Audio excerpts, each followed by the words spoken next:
Hello and welcome to Heartlight Vedic Astrology, and also welcome to the year 2024. So that begins as of today when I'm doing this recording. So it's January 1st today, 2024.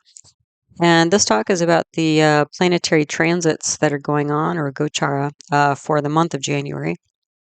And this is from a Vedic astrology or Jyotish point of view. So it seemed like over kind of riding theme for the month was creating a new world order. So let's get into that. Note beforehand, the information presented here is for educational purposes only. It should not be considered medical, financial, professional, or life advice of any kind. If you are in need, please contact an appropriate professional for support. Then you might take a minute or two to read the rest of this disclaimer. Okay, so if you're new to Vedic astrology, also known as Jyotish or my videos, all of my teaching videos on this subject are in my concept playlist, and wherever you see a double asterisk in one of my talks, it means there's a teaching video on that subject. Okay. And again, if you're a beginner, this is a list of videos that you may find helpful to help you get more out of these talks. The first one's North, South, and East Indian style charts. I probably should have put Western as well because I do include a Western style chart in there for comparison. But I use North Indian style charts in my work, so that's what you'll see in my talks. There's also Introduction to Navigating a Birth Chart, the Lugna, also known as the Ascendant, Rising Sign, First House. Introduction to the constellations or rashis, constellation or rashi categories, planetary aspects, natural benefic and malefic planets or grahas, planetary war or graha yuddha, planetary combustion or asta, this is known as in Sanskrit, also nakshatras or lunar mansions. Also, I have a whole playlist on each planet and their symbolism. That's in the Planets Grahas playlist. I also have a growing list of videos on each house or bhava, as it's known as in Sanskrit. Other things you'll see in this talk, usually there are yogas that plop up. Yogas are planetary combinations, but it seems like we've got a gaggle of them to go through today. So that's all available for you. All right, so let's start at the top. So today, January 1st, Mercury goes progressive, and there's a direct aspect on Venus by Mars. Okay. Oh, also, before I get too far along with all the dates, because this is a summary of the dates for January, but if you're looking for a video on the analysis for the upcoming year, I've already done that. So that's actually my winter solstice or Uttarayana video 2023, because as astrologers, we actually take the winter solstice as the beginning of the new year, rather than the the kind of typical calendar people go by. So if you're looking for a full year analysis, I would look at that video. Yeah. So anyway, that's there. So besides today, and today, that direct aspect by Saturn on Venus may not be easy for everybody, but the next few days after today will be a little bit quieter as far as like there aren't many transitions going on up in the sky. So January 7th, Mercury re-enters Sagittarius or Danu, and it also enters Mula Nakshatra at the same time, as it's coming out of retrogression. And that same day, Venus enters Jyeshta Nakshatra. January 11th, Sun enters Uttarashada Nakshatra, and there's a new moon in Sagittarius and Purvashada Nakshatra. January 12th, there's Mars has a direct aspect by Jupiter on it. January 14th, Sun enters Capricorn or Makara, constellation or Rashi. That same day, Mars enters Purvashada Nakshatra. January 16th, Mars leaves combustion or asta, which is a big deal because Mars has been in combustion for like 4 months in September. So Mars has been, toast because it's so close to the sun for 4 months.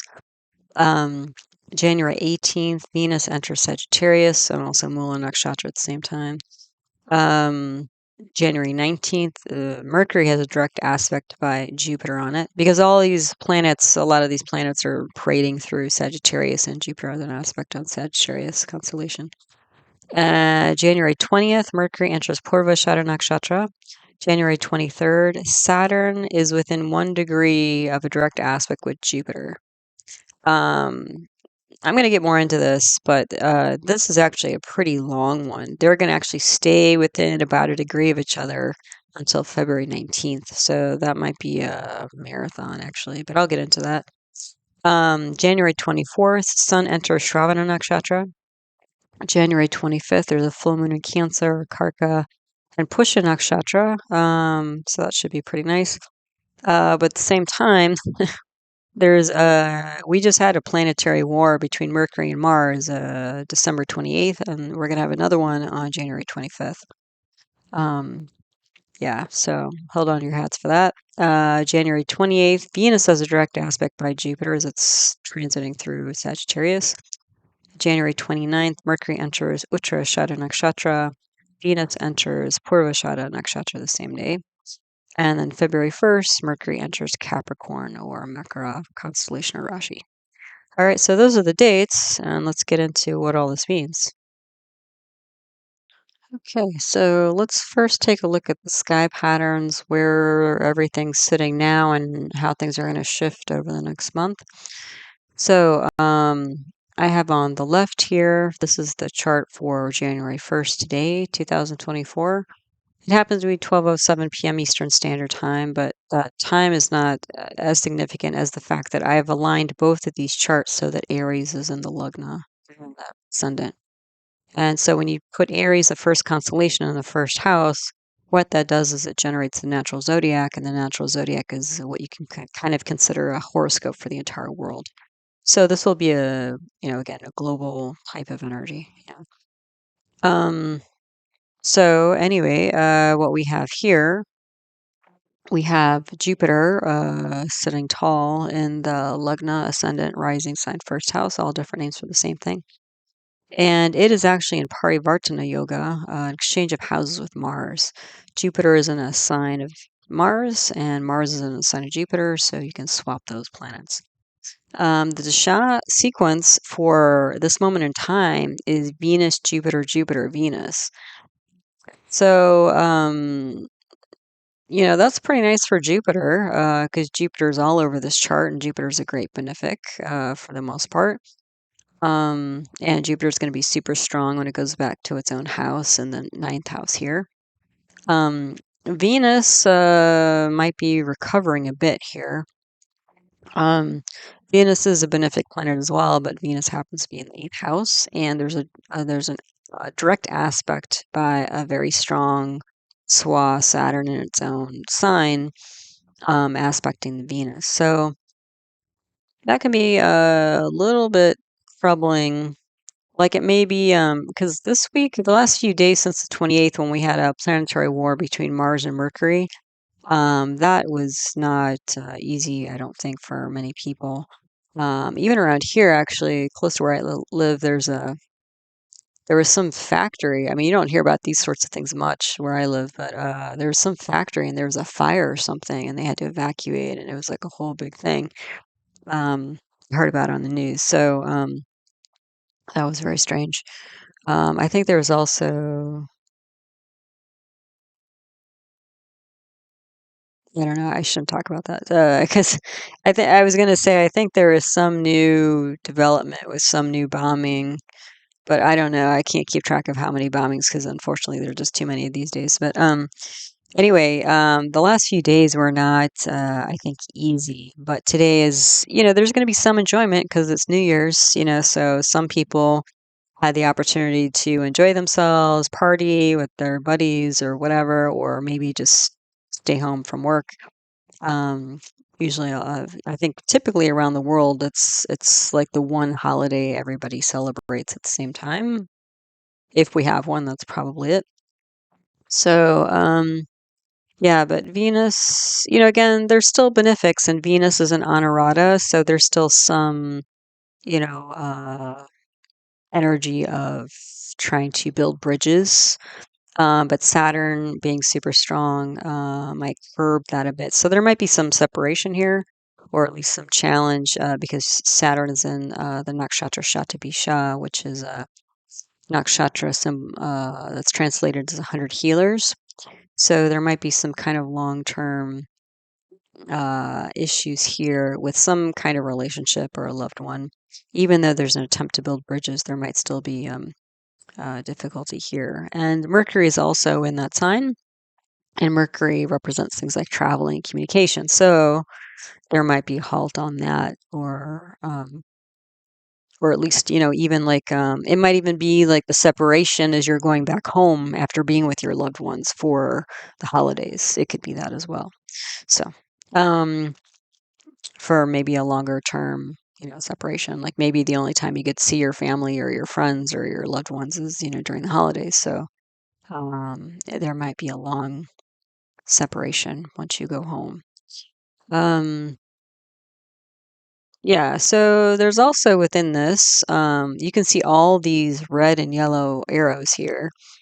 So the solid arrows that are in yellow or saffron, I don't know if it's yellow or orange, but anyway, the arrows pointing away from Jupiter, those are all the different houses that Jupiter aspects from where it's sitting in Aries.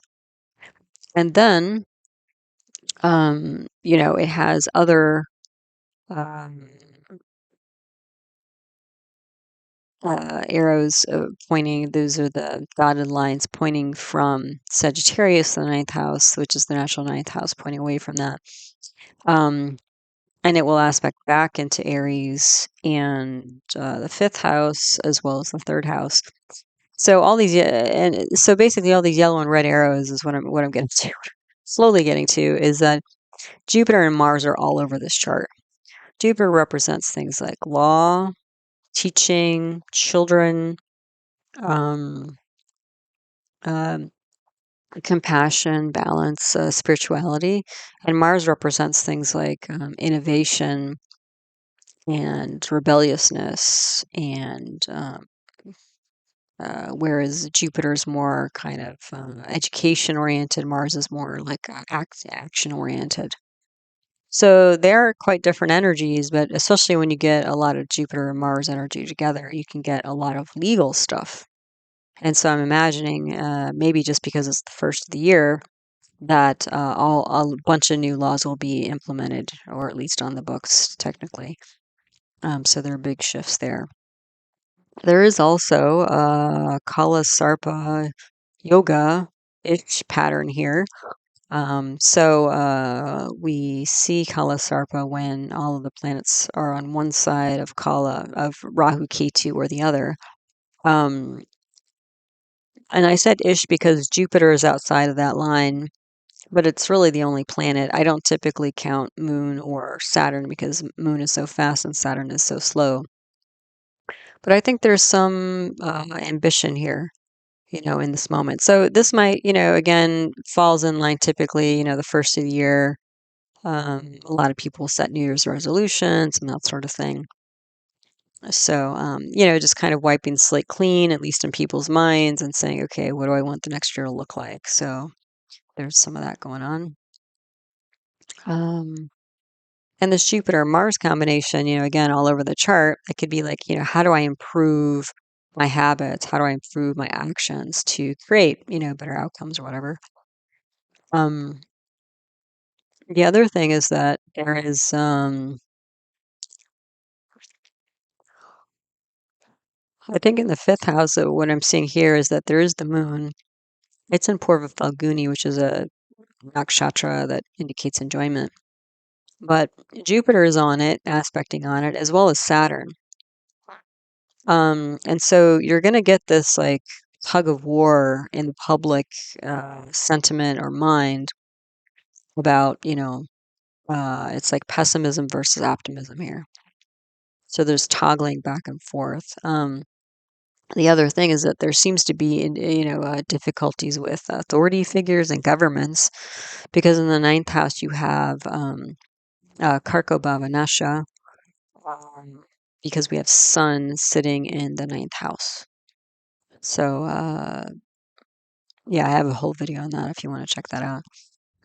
We also have Mars there. So Sun represents authority, like president or king type energy, and Mars is the commander in chief, or CEO. So kind of more the hands-on, in the trenches type leader.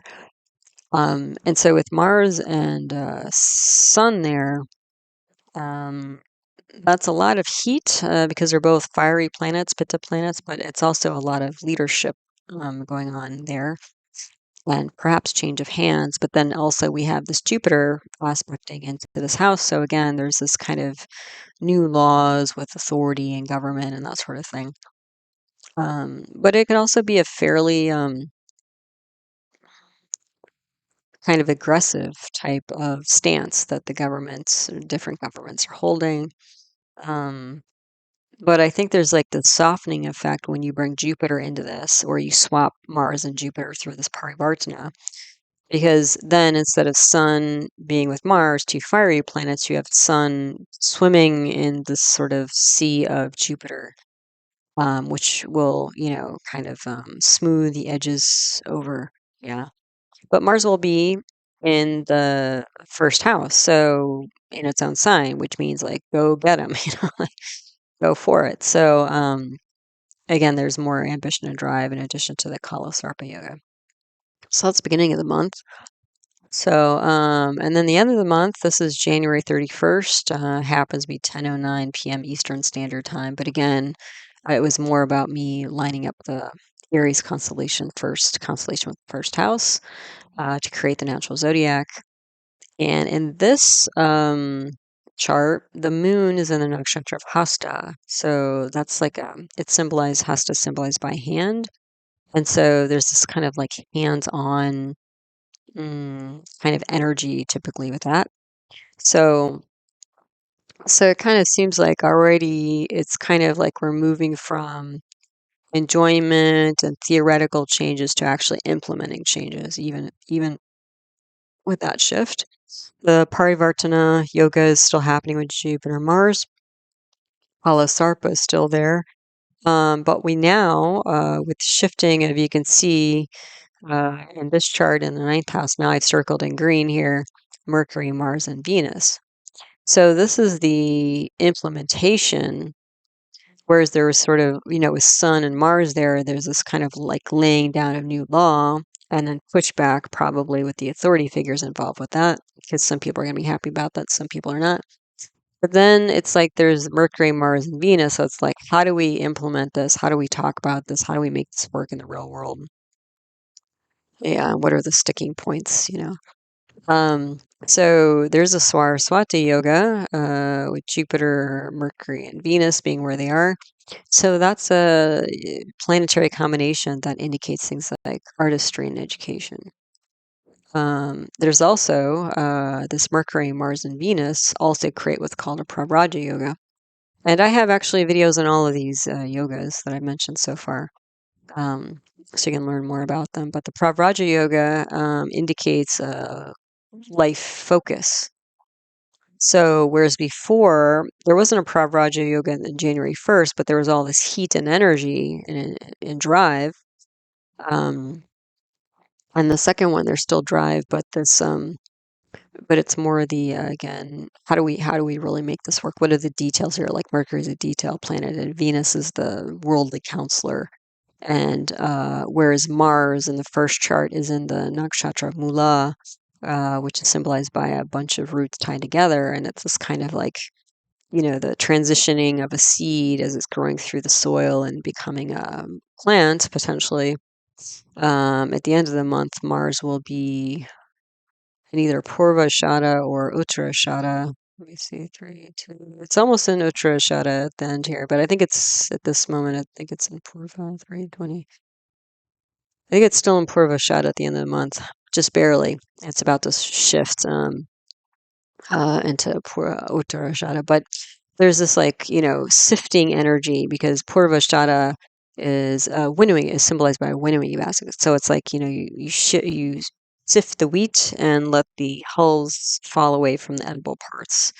Otherwise, it's too gritty, I think, for most digestive systems to handle. Um, so yeah, so that seems about right for the first of the year. first month of the year. So, new leadership directives, and again, that's why at the beginning I said that new world order, and that's seems to be true, at least what we're seeing in these initial charts here.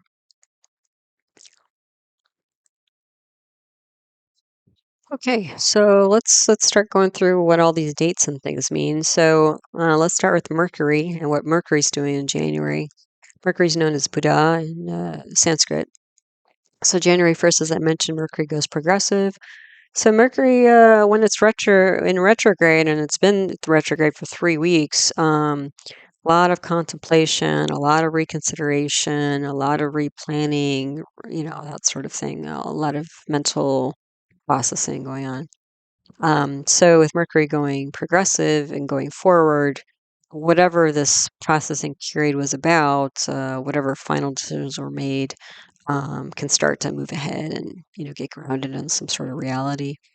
January 7th, Mercury enters Sagittarius or Danu, constellation Rashi, as well as Mula Nakshatra. And again, Mula is symbolized by a bunch of roots tied together. So this is where, again, the new seeds, because Mula is represented by a bunch of roots tied together, bulbs, tied together. It's like new seeds of thoughts, decisions, communication, business action, because all of these things are things that Mercury represents. All this action in the mental realm, because you typically need an idea or thought, and then once you're clear on that, you can start moving ahead and trying to manifest it. So you're going to start planting these seeds. Like you might start talking to people about some of the things you've been thinking about the last 3 weeks, some of the decisions you've made, that sort of thing. Um, Once it gets into Sagittarius, more likely, you might, once Mercury's still in Scorpio, since it's there with Venus, it might be some communication with loved ones or like counselors, like a worldly type counselor, because that's what Venus represents. But once we move into Sagittarius, because Sagittarius is a fire sign, so we're talking action. Yeah, so then we're talking more generalized action, especially because Jupiter is aspecting into Sagittarius, so there's going to be this expansion, this sort of like rippling out effect of Mercury. Yeah, and Mars is also in Sagittarius at that time and aspected by Jupiter. So again, I kept coming back to this idea of like new laws, but I was also hoping, with because you could have Mercury and Mars in Sagittarius by themselves, and Jupiter's not in a position where it's aspecting, so that both Mercury and Mars are swimming in Jupiterian energy. But since they are, I was hoping, and I think there is a possibility, I think, of a peace treaty coming through this month, which would be, I think, fantastic, since I'm a pacifist. Yeah, that would be pretty nice. I think probably most people would be on board for that. Um, and then, Mercury's going to be hanging out there for a while. Wow. What is it? Almost 2 weeks, just sort of, again, planting seeds of these ideas, new ideas that have been culled through in the last few weeks. Then January 19th, Mercury has a direct aspect by Jupiter. So it's going to get lifted up. There's going to be some sort of upgrade, um, you know, at that time. And by that time, Venus will also have joined the party going on in Sagittarius. So there is this kind of like, how do we make this work in the real world energy? Because again, this is Mercury is going to be in Sagittarius. And if you remember from the slide where I showed the beginning and end of the month, this is the natural ninth house. So this could be, again, government, authority, father, religion, also possibly like a religious community like satsang, we would typically say in the yoga world. Um, yeah, so new alliances, forming as well, because people are going to start to alter their behavior based on the new mandates that are passed through these organizations. Um, Then January 20th, Mercury enters Purva Nakshatra. So again, that's that winnowing energy, that culling of to differentiate the edible parts from the non-edible parts. So sorting through the details, essentially, because Mercury is a detail-oriented planet of, the sort of theoretical stuff that came down. It's like, how do we, how does it work in the real world? Then 25th or 28th of January, Mercury and Mars are going into planetary war again. So graha yuddha is what it's called in Sanskrit. So again, there's this mashup of ideas versus actions, because ideas are Mercury, Mars action, theory versus reality, hammering out, and I could see like hammering out negotiations here. But luckily, it's like a what do they call it? Like a velvet covered hammer. There's some softness to it because again, all of this is swimming in this Jupiterian energy. So, but still, there will most likely be some fallout from that. Then January 29th, Mercury enters Uttara nakshatra. And this is kind of like, by the end of the month, whatever these ideas are that were communicated or sort of brought to life or brought to light, there's going to be this kind of like victory, kind of breakthrough victory that happens. Because Uttarashada is symbolized by an elephant tusk. So there's a sharpness to it, but there's this like victory and power associated with that symbol as well, that nakshatra. So yeah, so I guess it's good that it's a long month so that Mercury can take its time, like sorting through all this stuff. And then February 1st, Mercury enters Capricorn or Makara uh, constellation Rashi. So, and again, Capricorn is a movable earth sign. So it's like, how do we make things happen, in the real world? So again, more grounding energy rather than the kind of we're starting to work out the theory and the ideas and the negotiations. Like, how do we really ground this in reality and make it work? And make them work officially, because the other thing is that it's going to be conjoined with Sun, and Sun represents, again, authority, career, that sort of thing. So again, especially if these ideas are related to career, then especially with the sun's going to energize them. But um, it's all about getting down to business at that point. So that's Mercury in the mind and how that's shifting through the month. So, as if you watched any of my monthly videos, I like to add in charts of, celebrities and famous people and important moments in time, just to ground the energy and something more concrete, and just give examples of embodiment of some of the energies of the sky pattern that we're seeing. So, I happen to be looking at the chart of Pope Francis, and I was like, he's got a pretty good chart because if you look at his chart, just right away in that big blue circle at the bottom of his chart, he's got Sun, Mercury, Jupiter, and Rahu all in Sagittarius. And so there's a lot of energy going on in Sagittarius. So he's a very Sagittarian, Jupiterian kind of guy. So I thought we'd look at his chart just briefly. So he was born on December 17th, 1936. He has a birth chart, and if you look for copies on the internet, you'll see, if you get a direct view of his birth chart, is that it was just listed as 2100, uh, PM, and there were no minutes listed. So it's kind of like, did they round up or down, or they just sort of guessed, or but if I took this chart, because the thing is, if you set this chart for 2100, basically, this is correct for about an hour on either side of the 2100 time. So you will still have the same lugna or ascendant. If you look on the next line, it says Gemini between 1946 and 2150 p.m. Um, yeah, so he's got about an hour on either side. So I thought, that's so if they're putting all the babies who are born at like 20, 20 o'clock and 21 o'clock and 22 o'clock, and they're kind of doing it hourly, then he's still going to be a Gemini lugna. So I thought, okay, I think this is probably his lugna. Um, maybe not, but statistically, it looks like there's a good chance he is. So I kept it, and especially it does seem to make sense with who he is and how he lives his life. So And then Ardra Nakshatra, the ascendant here is listed in Ardra Nakshatra, which is symbolized by a electrical storm cloud, storm. And that is only true from 2017 to 2111, because again, the lugna shifts about every 2 hours.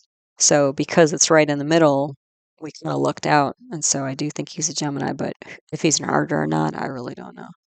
Uh, Maybe. But I'm guessing, or maybe it's just because K2 is in Mrigashirsha. I wouldn't be surprised if he was a Mrigashirsha type person more than Ardra, but you never know. So anyway, so maybe a Ardra Nakshatra, a Lugna Nakshatra.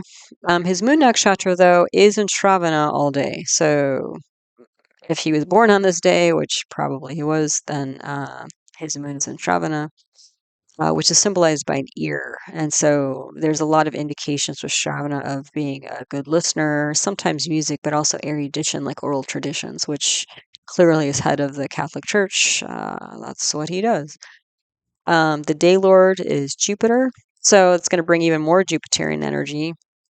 The Hurrah Lord, hard to tell because this probably isn't an exact birth time, but if we keep this within the Gemini Lugna, the Hurrah Lord is either Jupiter or Mars or Sun, which as we go through the chart, you'll probably laugh like I did because Jupiter is like his strongest planet in the chart. And then he's also got Sun and Mars on his Jupiter.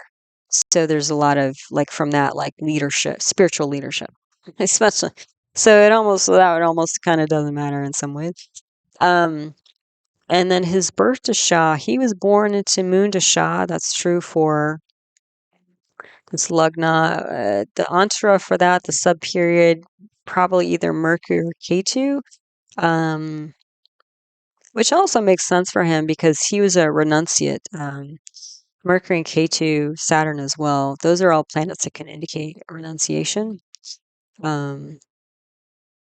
Yeah, and so from Moon he went to Mars, Rahu, Jupiter, Saturn, Mercury, and I think he's currently in Ketu. So yeah, so he's gone through most of his planets at this point, planetary periods at this point.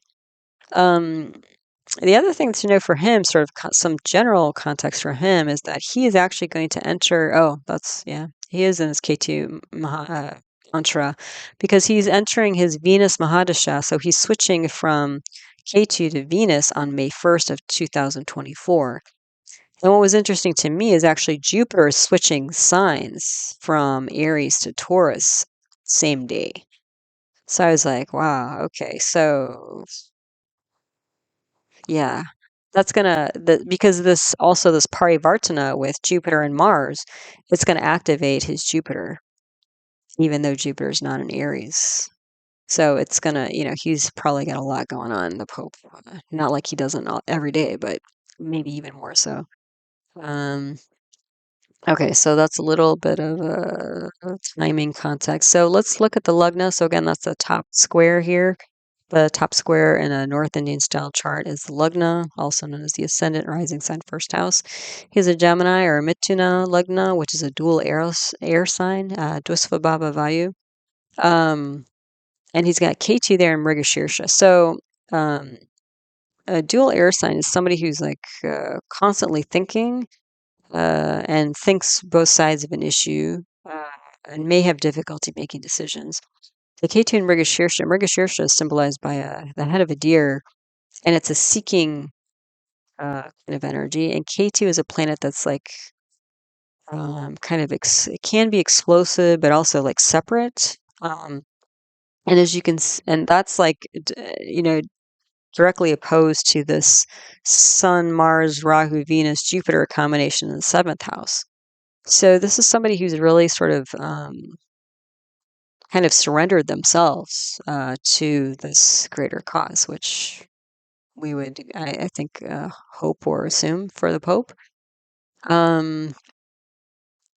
But he does, even though he's got K2 in the Lugna, he's got Sun, Mercury, and Jupiter aspecting his Lugna. So Mercury in its own sign, that's going to make him, in a way, actually business oriented, which sounds kind of funny being the Pope, but a lot of leaders, I think I mentioned this in my other videos, I found a lot of heads of state and really big political religious leaders, a lot of them have a really strong, uh, like Mercury in its own house type energy, or really strong indications for independent business, which may seem counterintuitive, but, again, this guy is going to be around, even if he's around for a while, because he's been doing the popeship since when? I I thought I wrote down the date, but maybe, oh, I think he's been there for about 10 years. Um, um, even though some people might consider that a long time, I mean, the Catholic Church is going to survive him. So he's just sort of captain of the ship temporarily, even if temporary is kind of a longer period of time. So he has that. And then with Mercury and Jupiter in the Lugna, he's going to be a very educated, erudite type person. And he's a theologian. I mean, he was teaching all sorts of subjects from early on in his career. So he is a master teacher as well as student, and knows the ins and outs of something, the Catholic laws and theory and all this sort of thing. And then the sun is president. So he's president. So he's kind of head president of Catholic, because again, the Sun, Rahu, Mercury, Jupiter, with the aspecting Mars are all in Sagittarius. Um, that's a lot about philosophy. And again, Sagittarius is the natural ninth house for the natural zodiac. So, we're talking religion. So he's the head theologian, uh, head scholar for the Catholic Church, essentially. And he lays down, the religious laws. That's what he does. So that's all there. Very philosophical, also with this Jupiter and Sagittarius aspecting into his lugna. Um, and then what was it? Mercury's in Purva. Okay. So Sun and Jupiter are in Mula. That was interesting. So again, that kind of planting seeds of spirituality, um, energy. He's got that pretty strongly. And Mercury's is Purva, so he's sifting through ideas, right? This winnowing energy. I think I mentioned most of this. So he has a Kala Sarpa-ish yoga. Basically, all the planets are on one side of Rahu Ketu except Mars, and if I would still take this as a Kala Sarpa, even though it's not, really, really strict. I would still take this as a very ambitious guy. Which, if you ever read his bio, I didn't understand half of it because I didn't understand most of the religious terminology. But I was like, this guy's been on fire since he was very young. Um, and you can see that in his chart. I mean, he's got two fire planets he's got Mars and Sun, the two fire planets of leadership. So the president and the CEO, president, king, energy with Sun, CEO, commander in chief, energy of Mars, with Rahu, the planet of ambition, with Jupiter, with expansion. I was like, wow, that's like amazing. Yeah, so whew, he's been on fire. So, and then he's got this pravraja yoga. So the pravraja yoga, again, I have a whole video on that, but pravraja yoga is, uh, if nothing else, at the very simple, in its very simplest sense, is a focus of life, which has been this seventh house for him. All this erudition and that sort of thing. But classically, the Pravraja yoga indicates a renunciate, like a religious or a spiritual renunciate, which he is also. So it was just kind of funny because the way I came about this was when I did the Pravraja yoga video first, and I was just like, oh, who might be a Pravraja yoga person? Because at least in the United States, we don't have that many renunciates anymore. Not as many people are becoming nuns and monks and that sort of thing officially. And so I thought, well, who might have a Pravraja yoga? And then I looked at Pope Francis, and it was like bingo. The first chart I looked at, was his, and he has one. So this is a whole, besides the K2 and Mrigashirsha, the seeking energy, and this, even from that, so it's kind of like confluence here in terms of him renouncing himself, um, for the greater cause here, which is his Catholic faith. So, and spreading that to help people. Yeah. He also has a hamsa yoga, which is Jupiter in its own sign. That's a Raj yoga. He has a sasha yoga with Saturn in its own sign in the ninth house. That's also a Raj yoga. Raj yogas are all power. They give power to people. And then he has a DKA, Dharma Karma Adipati yoga, with Mercury and Jupiter. Um, so that also means that Mercury's yogic, Jupiter's yogic, Saturn's yogic. So especially when he runs those as Shahs, they're gonna like really light up these houses and places that they're touching. So the other thing is that with this Mercury Jupiter combination, I was really getting, especially with this winnowing, thinking back and forth, thinking both sides of the issue type energy he has as a dual sign.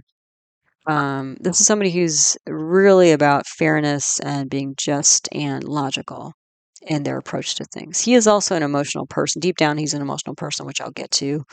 But at least on the surface of things, he's a pretty, based on this, again, I don't follow him. So you might have more information about how he actually operates in the world than I do. But I'm sure almost everybody would have more information about than I do. I'm just talking about from the chart's perspective. Okay. So that's just the beginning point for Pope Francis. Then the second house, we have Venus and Moon aspecting the fourth house, and Moon will be coming into its own sign. So this is somebody who's going to be, especially with Venus and Moon there, the second house represents oral communication. And Venus and Moon are both emotional planets.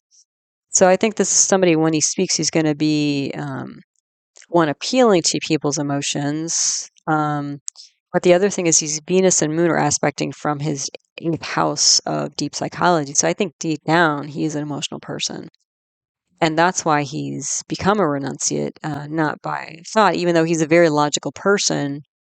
He's a very emotional person, and that's what kind of influences his decisions. And also with Venus and Moon being um, uh, emotional planets, again, there's this Moon being in its own sign. That's about nurturing people and public and, kindness, compassion. And then he's got Jupiter in its own sign. That's another indication of like kindness, compassion. And so, he's got, again, confluence here. The other thing of note is that Moon into its own sign in the second house, that can indicate a lot of money. So that's kind of interesting as a renunciate. But um, what would we have here? If you watch my Pravraja yoga video, you'll see that there are indications that like there, depending on which of the planets in the Pravraja yoga is the strongest, that'll give you different kinds of renunciates. So like when Saturn is the strongest planet, somebody who can be like completely off the grid and like not use electricity or, indoor plumbing or clothing or what, just like it's like all of they're just completely gone.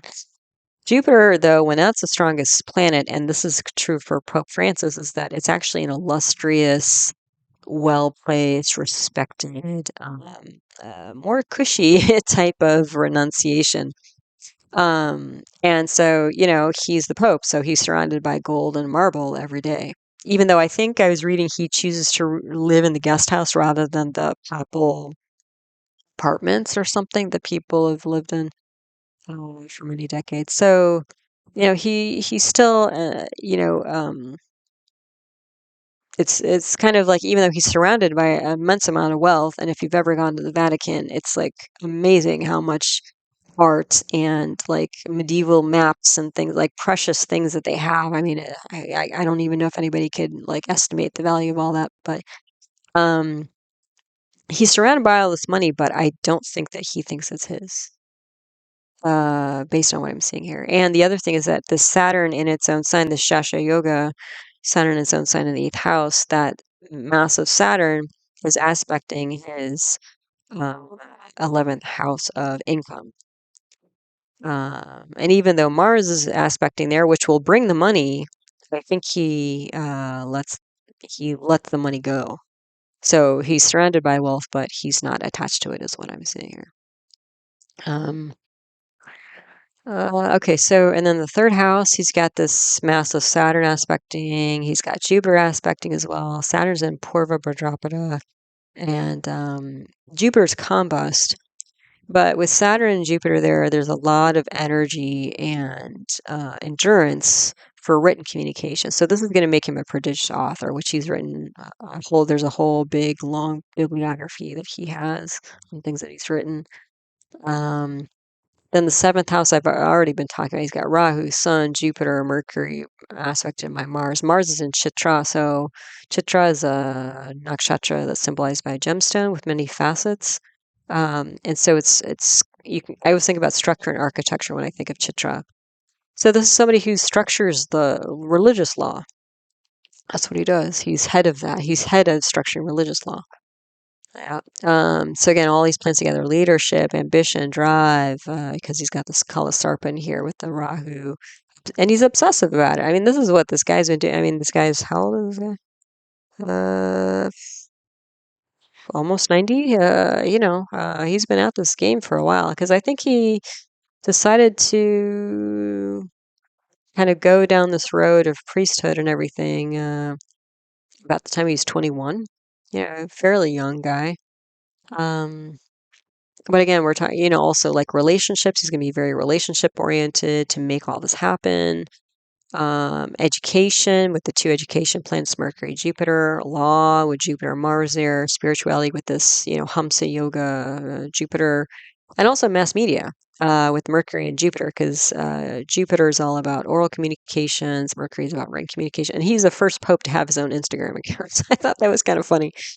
Then the eighth house here I've mentioned already. So Venus and Moon, very emotional, kind of the mind of an artist, oral religious traditions with both of them being in Travana, and also emotional guy. Ninth house is Swa Saturn, so old time, old fashioned religious traditions like the Catholic Church is a fairly old tradition. Also father authority. I didn't check into his family history. I'm not sure.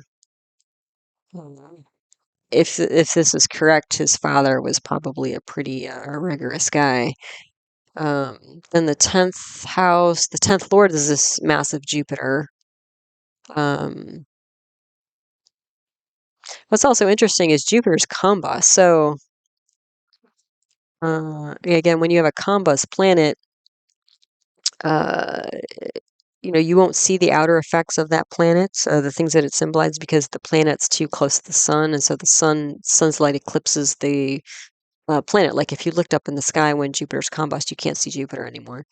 But the internal qualities of the things that the planet symbolizes are more intense. So Jupiter represents things like, finance, banks, things like that. And internally, they represent things like, compassion and generosity and charity and things like that. So what's interesting, again, most of the stuff I was reading about him, I didn't understand because I don't understand a lot of the religious terminology that they use. But one of the first things he did when he stepped into the popeship was that he basically like shook it up. And I think there was like a board of directors for the bank. They call it the Vatican Bank or something like that. There's another formal name for it, but essentially it's the Vatican Bank. Because there's so much money. I mean, it's just like gobs and gobs of money. It's amazing. I was sort of shocked when I saw the Vatican, because I had a different idea in my mind. But I was like, when I was there, like, wow, it was a palace. So, but one of the first things he did was he went through, because there was some scandals and there was some indications there was corruption of the way funds were used, and he went through and just cleaned house. And I think the board of directors, there were like 5 out of 6 people or something, or 4 out of 5 people he just got rid of. So he just went through and like cleaned house. Um, so yeah, so again, that's another indication that even though this guy is surrounded by money, he's not tempted by it. He's not. Uh, I think he's probably using his capacity and this position of power to do what he thinks is the best in terms of, being just and fair and charitable. That's what I'm seeing here. Uh, What else? Oh, in this 10th house. Oh, the other thing is this Jupiter. So Jupiter is a 10th house lord, and it's gone 10 houses away to the 7th house. So when the 10th lord goes 10 away, or like the 7th lord goes 7 away, um, those sorts of combinations, then it creates what we call a bhavam. And that is like a energy of where there's constant, like, like repetition, like over and over. And so when you have the 10th lord gone to the 7th house, that can mean like one independent business after another, like one business associate after another, which is based on what I saw. I mean, this guy's been prodigious and prolific from, with all this fire and ambition, he's used it all for the Catholic Church. So, yeah. So that's just more indication of this, just how driven and devoted this guy is to the cause. And then the 11th house is aspected by Mars, which will be Swa in Aries, but there's also a compass Jupiter. And then Saturn will be debilitated there. So again, even though there's money because of the Swa Mars in Aries, Jupiter's combust, so he won't see it. And there's debilitated Saturn from the 9th house. So again, just his religious values will keep him, I think, from finagling all these this extreme amount of money he's surrounded by. Yeah. So what's also interesting to me was I was looking, he became cardinal, so that was like a really big bump up for him in his career. He became cardinal in February 2001, which is Mercury. So that's when Mercury is going to go into his lugna. It's going to, well, Mercury is always kind of aspecting into lugna, but that's going to be even more activated. So as soon as he went into his Mercury Mahadasha, he became cardinal. And then when he went into Mercury Jupiter, so Mercury lit up and Jupiter's lit up, he became the Pope. So those are, again, probably the two strongest. Well, besides Saturn, those are probably the two strongest planets in his chart. So there you go. Okay, so then let's take a look at Venus and Mars, Shukra and Mangal, and what they're doing, how they're transiting in January. So January 1st today, Venus has a direct aspect by Saturn. So again, this could be a restructuring of a relationship or some sort of difficulty that's fairly well handled, I would say. Saturn's in Shatabisha, 100 healers, but it's a malefic planet, and Venus is in Anuradha. So again, this could be restructuring of relationships, and Venus also represents vehicles, art, travel. So again, if people have gone home for the holidays or something, there's going to be a separation from loved ones. So that all makes sense, yeah. Um, and if it is more than that, like maybe there's a relationship separation or breakup or something, it looks like with Venus and Anuradha, it'll be mostly, it depends on which planet. It depends on which planet's potentially activated for you. If Venus is activated for you, it's going to be well handled because Venus is an Anuradha. Anuradha is a nakshatra that indicates like building bridges with people, like it's a coalition, a collaboration type energy. Saturn is Shatabisha, though. If that planet's activated, that can be just like somebody who's being cold and distant. Uh, Difficult, it's just a sort of intractable situation. If they're both activated, then there's even more tension between those two. Like one person might be really trying to like build bridges and salvage what they can. The other person's just like, yeah, whatever. Like maybe even potentially ghosting somebody, just disappear. Um, yeah, so there's different, variations on that theme, but I think for most people it's going to be just going back home from visiting loved ones and family and stuff like that. Um, so January 7th, Venus enters Jyeshtha Nakshatra. So this changes the Venus energy a bit because it's this week it's mostly in Anuradha, that bridge building, collaboration energy to Jyeshtha. Jyeshtha is the symbol of that is a talisman, so it's this kind of like protective energy. So it might be the loved one like feels defensive or somebody might feel like the relationship might need to be protected or that sort of thing. Then January 12th, Mars, there's a direct aspect by Jupiter and Mars. So it's going to be a spiritual lift for all these new kind of directives and actions that we've been talking about. January 14th, Mars enters Purva Nakshatra. So this is again working through the new procedures and stuff to see how they work in reality. Start just the first attempt to follow the rules and then see what works and what doesn't, or where the sticking points are or inadequacies are. 16th of January, Mars leads combustion. Whew, and it's been a combust since September 23rd. I mean, that's a really long time. So that may be that actually there's some people, some projects that just have stalled out because maybe stuff is going on the surface, but you're just not seeing any action. The other thing is Mars represents men generally. And so there might be some man in your life that you haven't seen for months because they're combust. And especially if somebody has their lugna is like a Mars, then maybe, like your Scorpio and Aries people have probably been like, undercover and quiet, compared to what, if they're usually Aries and Scorpio people, well, Aries more than Scorpio. Aries are kind of out there typically, but Scorpio people can tend to hide and then come out and do their thing. But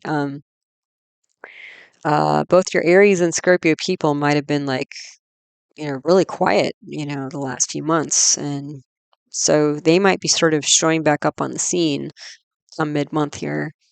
And it might be that, actions are finally taken, or at least not that action. I mean, there is a lot of action going on under the hood of the car.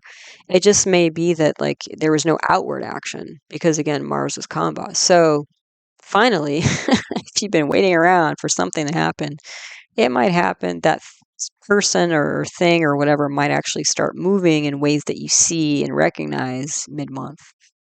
Yeah. So, and then January 18th, Venus enters Sagittarius Danu Mula. So Venus is joining this whole Sagittarius party. And the thing is, Venus and Mars are going to be in the same sign. So this could be the beginning of a romance, potentially. The thing though is that again, any kind of seed, right? I mean, it's a very transformative time. But this is the thing is not all seeds make it to the surface. So just keep that in mind if somebody comes new onto the scene. And again, it's going to depend on what planets you're running and how they're conditioned in your birth chart and where they're located in your Amsha divisional charts. So again, everybody's going to have a different, kind of take on this, but there might be like some romantic vibes in the air towards the end of the month. 25th to 28th January. This is the Mars Mercury planetary war. We just had one like last month, like literally about the 20. I think it was about the 28th of December. So again, there's going to be this discussion, especially with Venus there. This is that again, working things out. How do we make this work type of energy? It could also be sort of like, again, if a new relationship's developing, like what are the ground rules? If people like to go through that process of, what does this mean? And, just so there's some agreement about the rules, because there are no rules in love and war, right? So you got to make them up if you want them. So then January 28th, there's a direct aspect by Jupiter on Venus, and that should lift Venus up. So this will be a positive thing. And also, again, if there is a relationship that shows up, it's going to be fairly, I think, high-minded, potentially spiritual, because again, this is all happening in a Jupiterian sign, Sagittarius, and Jupiter's aspecting here. So this may be kind of like a seal the deal type energy here, where it's just like, maybe there's been some conversations, but there haven't been any final decisions made. And then so that all might kind of gel at the end of the month if that's what's going on. Then January 29th, Venus enters Purva. So again, there's this kind of like, considering processing, communication actions, that sort of thing. maybe a little bit more of, are the ground rules working? Do we need to shift the ground rules? That sort of thing. And just bring thoughts and intentions into reality. Yeah. So here's another celebrity chart. So again, we have this chart again is another example of a lot of energy in Sagittarius, which is what we're all dealing with this month. This is the chart of Walt Disney, famous cartoonist. Walt Disney was born December 5th, 1901, at 35, just after midnight that day in Chicago, Illinois, USA. The thing is that, again, there's some controversy as to whether this is correct or not. But the thing is that because the moon is in the middle of the constellation, actually the moon is in Virgo all day. So if this is not his Udaya Lagna, his true rising sign, you can still use this chart as a Chandra Lagna and still get a lot of information out of it. So either way, maybe the Udaya Lagna, maybe the Chandra Lagna, but, it's still useful. So the Lagna Nakshatra I just went with is Uttara Phalguni. So that's enjoyment, but with a purpose. The symbol of that is a hammock, typically. The moon nakshatra is probably hasta, but could also be chitra. Hasta is symbolized by hand. And clearly his hands and all the drawing that he did were very important in his life. So he was known for his hand, yeah. But the other thing is, if it was in Chitra, I think Chitra is also a possibility. Chitra is, again, that gemstone, symbolized by a gemstone with the different facets, so that architecture. So he was a creator. Yeah, he was an inventor. So I think either one of those could be his moon nakshatra in terms of the way his mind worked. And then we'll see as we go through the chart that he's got both. He's got a lot of imagination and a lot of engineering. He's got all that sort of practical, how do we put this together, nuts and bolts, and make this a real thing? How do we take this idea and download it into the real world? So the day lord here is Mercury, the Hora lord, if this is correct, is Jupiter. His birth dasha is Moon, Saturn, Venus, Saturn. So Moon is in the Lagna and Saturn aspects into the Lagna. And so it's kind of funny, he invented the word Imagineer. That's exactly what he was, if you look at his chart. The moon is all about imagination, so he was running the moon Mahadasha, planetary period, when he was born. And then Saturn is how do we, what's the long-term process for making this concrete?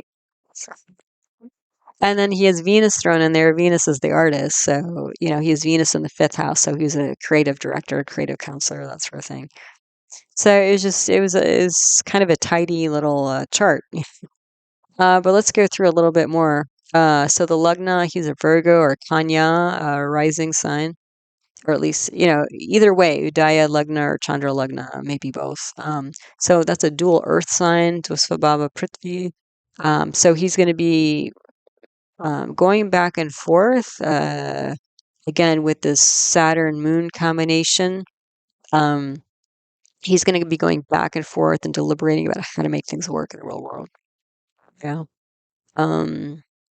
It's a dark moon, so it's not. That was also interesting about his. So the thing about dual charts, somebody with a dual rising sign, is that they can kind of have a little bit of a dual personality because there are kind of two sides to them. Not that they're always two-faced. That's a possibility if they're kind of extreme and malevolent, but there are these kind of two sides to him, as we'll see as we go through his chart. And then when I was looking into his bio, that seems to be true for him. So he had this imagination, but with the Saturn on his moon, that's going to make the moon, which represents the mind and emotions, kind of skeptical, anxious, depressed. This is going to be kind of a moody guy and a bit withdrawn based on the Saturn on his moon. But he was so in the public. But that's the thing, is we'll go through, is he developed a public persona that was quite different from his private personality, and that was remarked on several times when you were reading more about his his biography and stuff. So anyway, so imagination that uses hands or builds. So again, that's that hasta chitra moon thing. And then very practical because it's an earth sign, but perfectionist because it's the practical side is ruled by Mercury. Right, Virgo is ruled by Mercury. That's a perfectionist, detail-oriented type energy. And somebody who's like, contemplating because the Saturn is like him rolling through things in his mind. And he may also have a difficult time making decisions because Saturn is going to make him skeptical. And then he's got the dual thing of like going back and forth as well.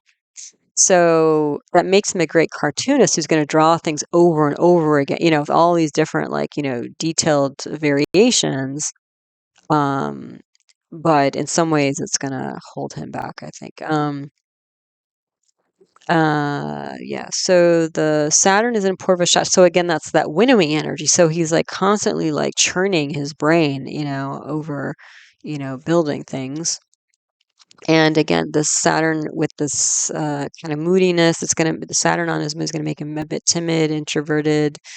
Um, yeah.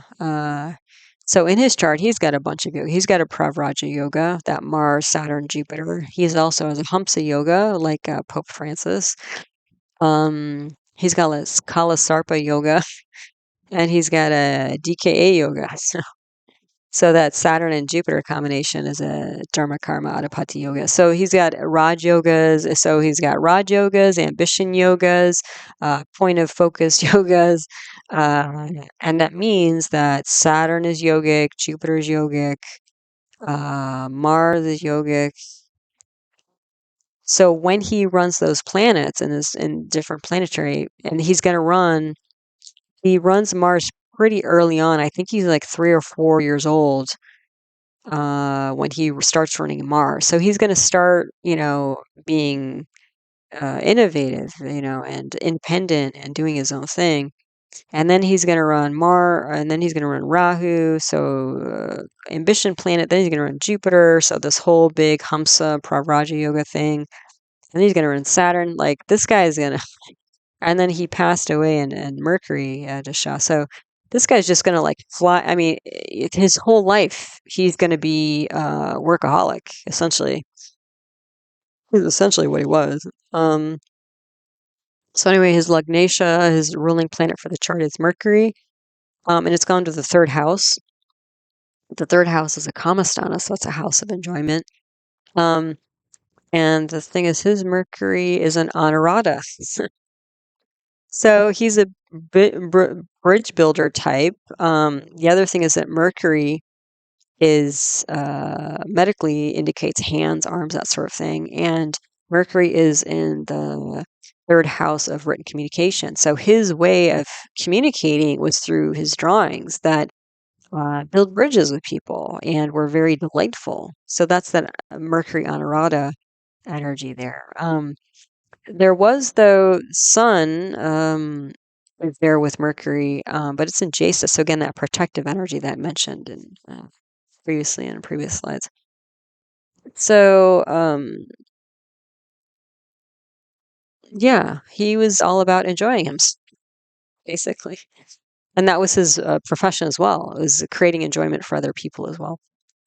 So let's back up a little bit to the second house because I skipped over that. So there's Rahu and Swati. Swati is symbolized as a nakshatra, symbolized by new grown grass blowing in the wind. So there's kind of newness, growing thing, energy there. And Rahu is like a very imaginative planet and also kind of an unusual planet.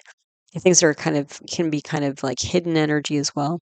So this is somebody who imagines growth, and that's all he did. The other thing is Rahu can symbolize things like film and TV and photography. And so Rahu in the second house indicates that Rahu is a planet that he benefited from, and he did through film and TV and photography and animation, essentially. The thing, though, also is that kind of getting back to what I was talking about with like this contradictory energy of the dualness and then Saturn on the moon and that sort of thing, is that I see in charts when there's Rahu or Ketu in the second house, I often find somebody who there's kind of a mismatch between how they speak and who they truly are. And not all of it's subversive or intentional. But it can go either way. Like it might be somebody who presents themselves in a way that's like much bigger and brighter and better than who they truly are. It can also be somebody who maybe they speak in a way that they seem very down to earth, and then you find out later that they've got all these amazing accomplishments that you never would have guessed because the way that they speak belies who they truly are. So there's this kind of disconnect. And so this also, I think, adds another layer to this piece of the way that he spoke um, did not give people the full indication of who he truly was. Like, here's this guy who's building this like, rated G image, with his cartoons, all these like kid cartoons and stuff. But he's somebody who was like a chain smoker and drank. He actually died of lung cancer because of all the smoking that he did.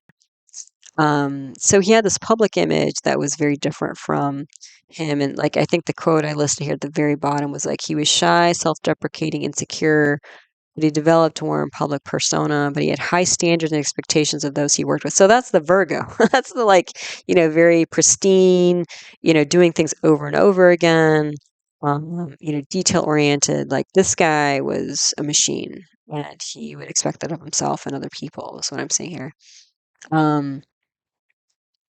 But a successful machine, yes. In many ways, right? So yeah, so I talked second house, third house. And the Mercury, the Anurata and Mercury, I mean, that's like being funny. And that's what his cartoons, they made people laugh, right? But again, the sun, there was this protective aspect as well, which I think was all about like the copyright issues and stuff that was, deeply ingrained with his work. In the fourth house, we have Mars, Saturn, Jupiter, and a Purva shadow. They're all in Purva shadow. So again, this churning energy, and Mars and Saturn, that's like an athlete, that's like a workaholic. And then he's got Jupiter on top of that, just churning and churning and churning ideas. I mean, in some ways, probably obsessively, because he also has K2, which is a planet that can represent mental health issues as well as addictions in the eighth house of deep psychology. So I think this is a pretty obsessive guy. But just this fourth house energy, constantly re-engineering things, prodigious publisher, also this tension between dreams and reality, because literally Saturn and Jupiter are almost on top of each other in the same degree, so they're at planetary war. Um, and so it's like Jupiter's dreams and Saturn's reality, and again, like pessimism, optimism. So again, that's like dualness that he had. And then also the fourth house represents the lung. So that's where the Cancer, I think, came up because he would be running, probably developed in Jupiter, maybe the start of it, and then Saturn, things got worse for him. And then he passed away early on in the Mercury period. So, let's just see here. The other thing to note with this planetary war is that if with a pravraja yoga, if you watch my video with the pravraja yoga, the strongest planet, and for him the pravraja yoga in this fourth house is Jupiter because it's in its own sign. When Jupiter is in a planetary war and it's the loser, then it cancels that renunciation, which essentially was true for him. So hold on a second. Okay, sorry. I think there might be a little bit of skip in the audio because I was just double checking that Saturn was the winner in that war. Yeah, so since Jupiter was the loser in that planetary war with Saturn, then the pravraja yoga and the renunciate energy is yoga is canceled. So that was true for him because he was again surrounded by money, and he enjoyed it in ways that the Pope doesn't seem to, sort of really go for it, right? So then the fifth house, Venus is there. Venus is an Uttara. So that's a victorious artist, arts director, counselor, consultant type energy there.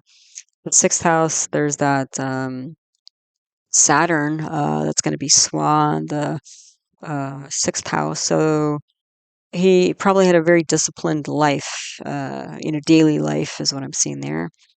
The seventh house, the seventh lord is that Jupiter, really strong, double yoga Jupiter, aspected by Mars. So an innovative publishing business you could get from this because Jupiter is all about publishing and again, communication and stuff like that, and education. The ninth, I almost skipped it. Eighth house. Oh, this K2 and Bharani. And then he's got Jupiter aspecting that. This is going to be birthing new characters. Like Jupiter represents like living beings. And K2 is like imagination. And K2 is in a Bharani nakshatra, which is symbolized by a womb. So in his mind, he's constantly like birthing new characters, which is what he did. The ninth house is aspected by Saturn, Mars, and Jupiter.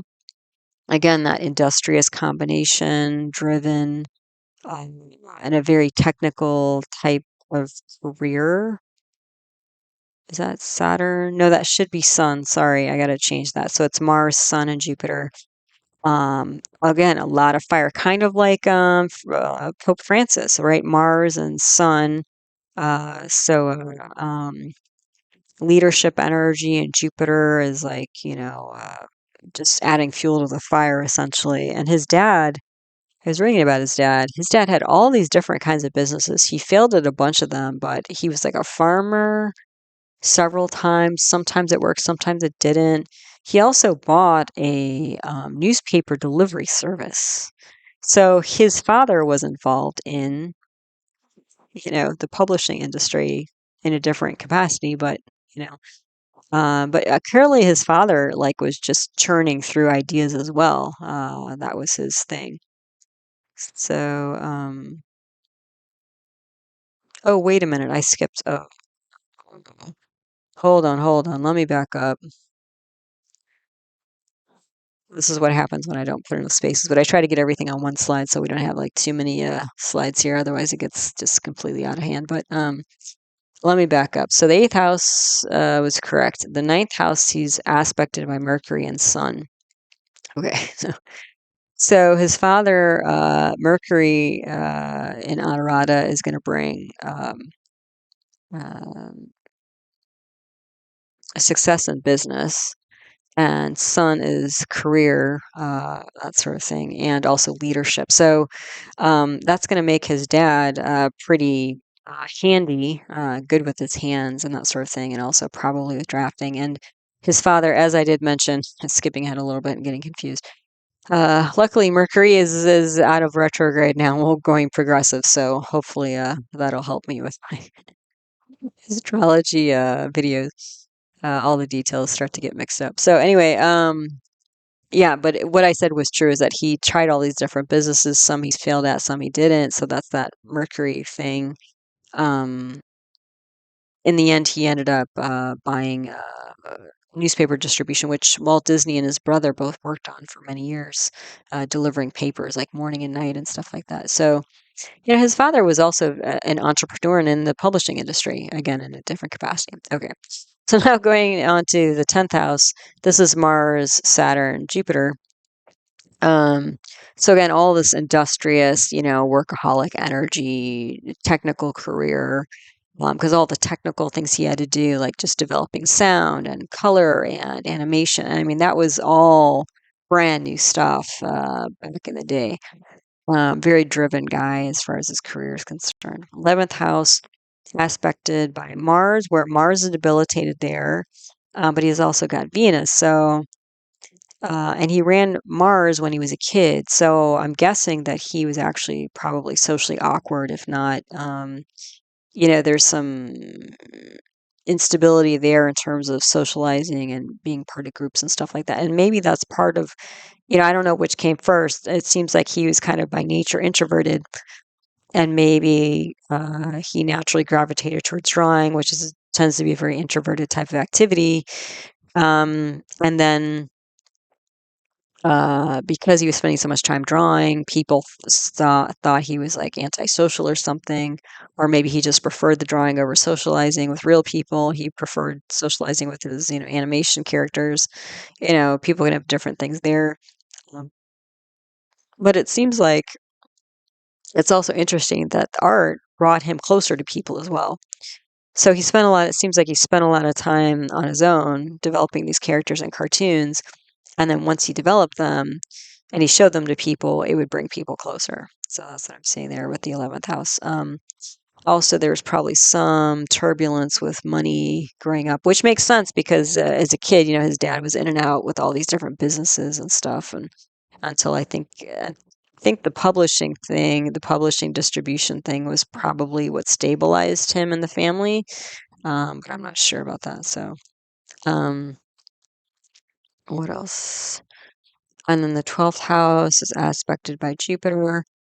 So that could be international publishing and characters and stuff like that, because the 12th house is related to international, foreign places and that sort of thing. It could also be a loss of things.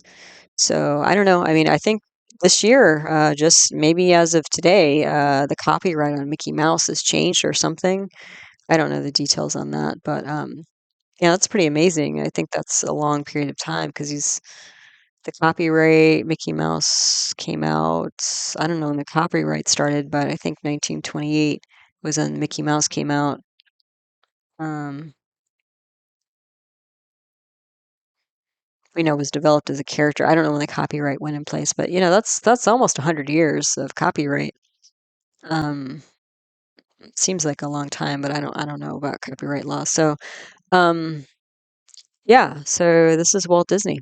So, as you can see, another person with a ton of planets and energy in Sagittarius. So, just more examples of the energy for the month. Okay, so then we have a Sun or Surya transits for the month. January 11th, Sun enters Uttara nakshatra. Excuse me. So again, this is going to be this is a victorious type of nakshatra. So I think the sun, especially with it being in a fire sign, being a fire planet in a Jupiterian sign with Jupiter on it and Mars there, this is going to be a lot of energy. So somebody's going to be kind of feeling victorious and energized, kind of recovering in health or energy, that sort of thing, kind of coming back to life. And maybe that's just, after spending some time, doing other things during the holidays and stuff like that. We're getting some rest. January 14th, Sun enters Capricorn or Makara.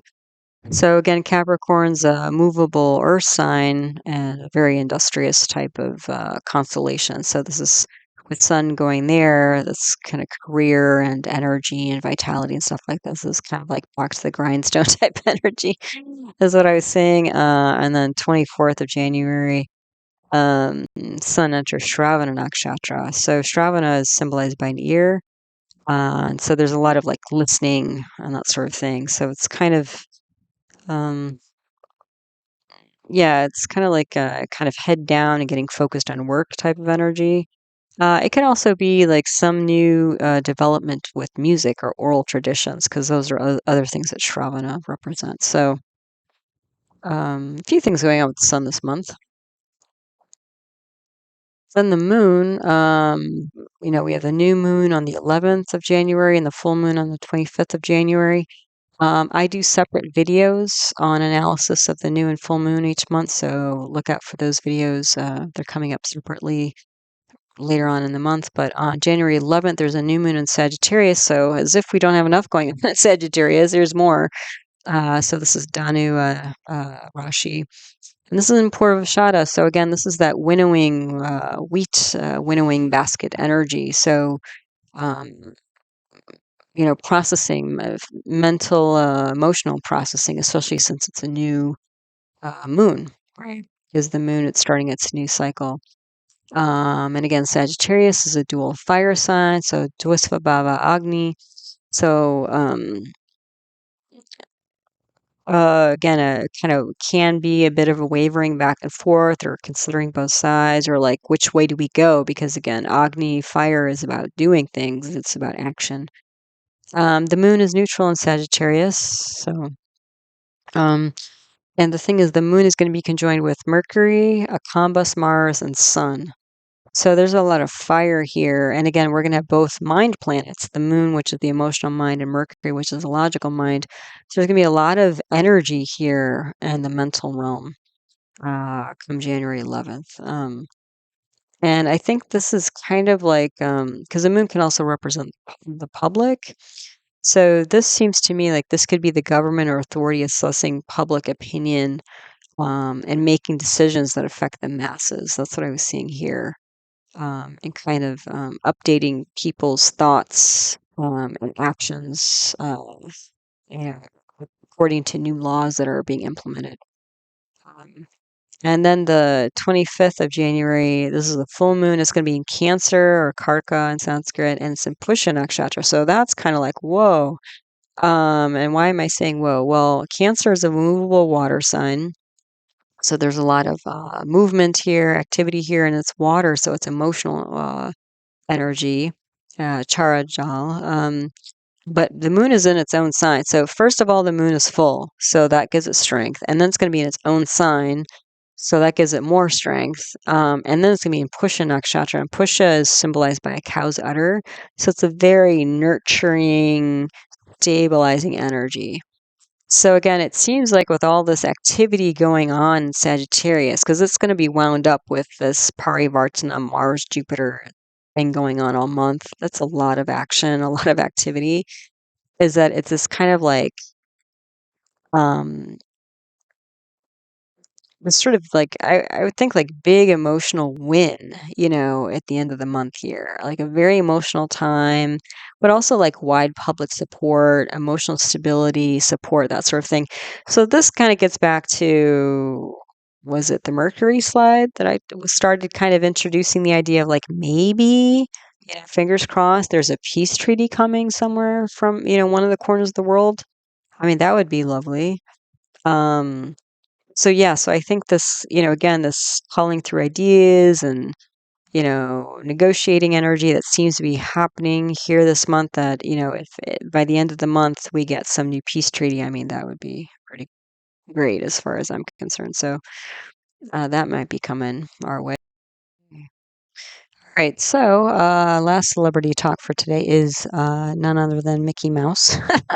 So I think this is the first cartoon that I've done a birth chart reading on, but it was actually pretty good, so I'll share it with you.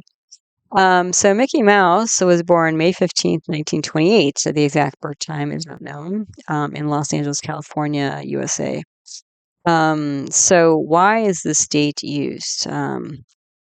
This was the first time Mickey Mouse was ever used in an animation and brought to some sort of audience. Okay. It wasn't a big audience. It was a small group of Hollywood executives, but it was still an audience. The thing though is that if you look up the history of Mickey Mouse, you will often find Steamboat Willie as being the first cartoon animation that Mickey Mouse was a part of, but that's not actually true. That was the third one. So the first one he was in is called Plane Crazy, and that was this one on May 15th. He was in a second one called Galloping Gaucho, I think. And then the third one was Steamboat Willie. The thing about Steamboat Willie is that that's where the film was distributed, to the mass public, mass market public. And that was in New York, November, I want to say 18th, same year. So a few months later is when Steamboat Willie came out. But again, Mickey Mouse, was on the screen in this.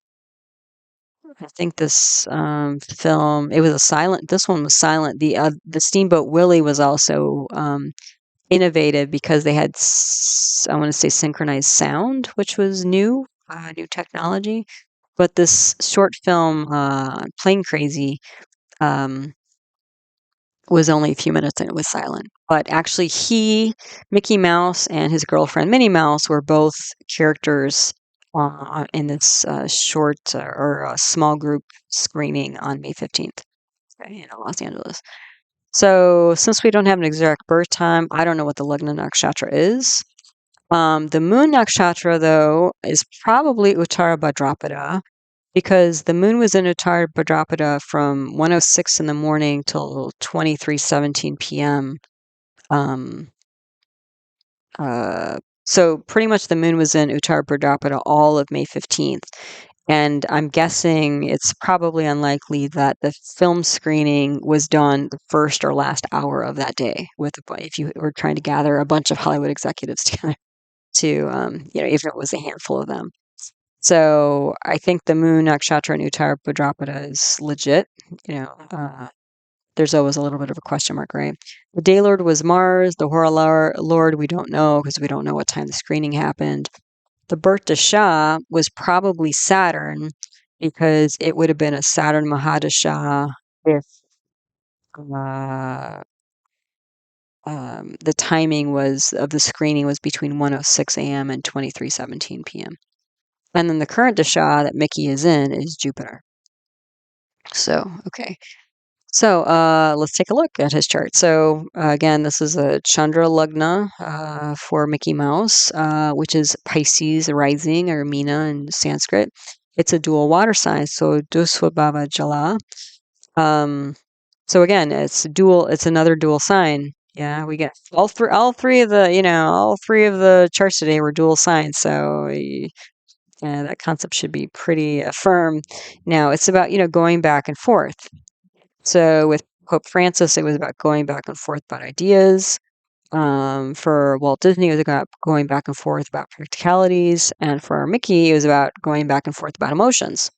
So he also has in the Lagna Mars and Moon, both in Uttara Bhadrapada, which is symbolized, this is interesting to me because this is an important detail for me as an astrologer, because Uttara Bhadrapada is symbolized by the back legs of a funeral cot.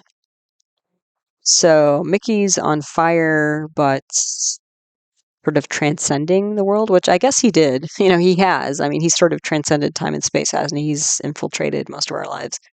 But I almost would have thought like maybe Revati, because that's the next nakshatra in Pisces. Even if Pisces is a correct Lagna or Chandra Lagna for him. Because Revati is about traveling, which Mickey's all over the world, and it's about hospitality, and like the what they call it, the the Magic Kingdom, right? The Disney World and Disneyland and all that kind of stuff. It's all about like fantasy world for kids, right? And even older kids. So I was a little bit surprised to see the Uttara Bhadrapada, but then I started thinking, that makes sense because, this short silent film where Mickey came to life on screen for the first time for a handful of Hollywood executives, it went back to the drawing board like twice before finally Mickey came out to the public. So this is like this Uttara Bhadrapada energy is like a prototype energy.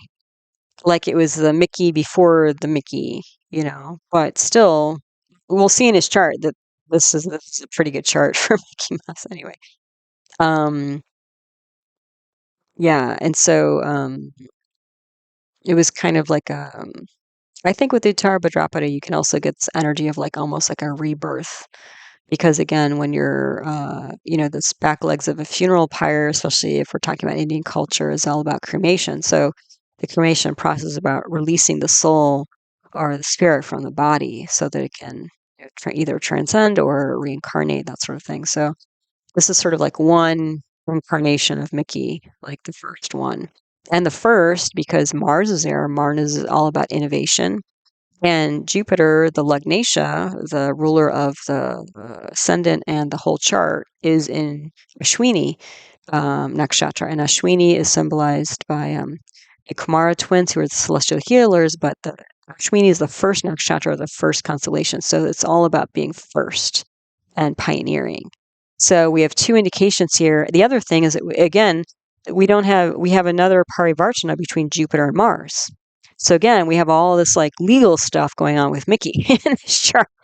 which is not surprising, right? I mean, like I think I mentioned, the copyright for him is up as of today or this year or something. So, um, yeah. So already we're seeing Mickey was a pioneer, which he was.